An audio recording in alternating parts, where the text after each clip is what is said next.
I heard this great story about these two Buddhist monks who were traveling from the city they had visited back through the forest to their monastery.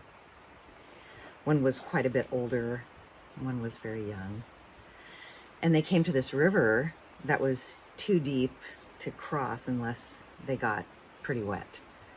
And on the side of the riverbank was this beautiful young woman, dressed in her finery, going to meet her new husband, but on her own. Couldn't get across the river by herself. So the old monk just hoists her up, sets her on his shoulder, wades through the river, sets her down on the other side. She goes on her way, they go on their way.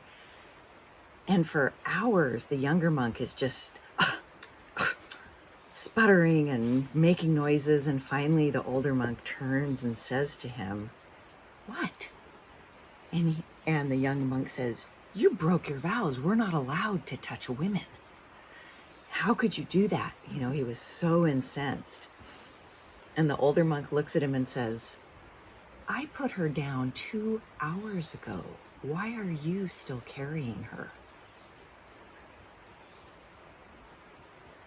And I feel like that is the gift that energy work allows, because we all have things emotionally, energetically, that we're carrying unconsciously. And they get heavier and heavier, and the bag of stuff we're having to drag along to just walk through life gets bigger and heavier until we can't move. And the beautiful part about energy work is that can just unpack that bag and take those things out and remove them so that people are freer to just move forward. And I love doing that work. It's probably my most favorite thing I get to do. And it always brings me joy, even when it's really hard. Yeah.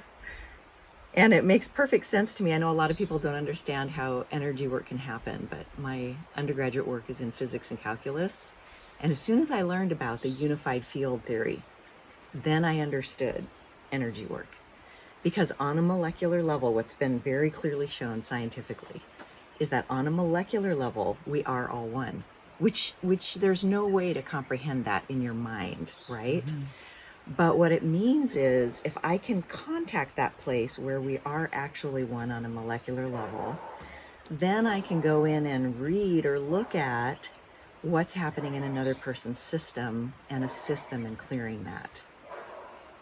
And then come back to the piece that is just me.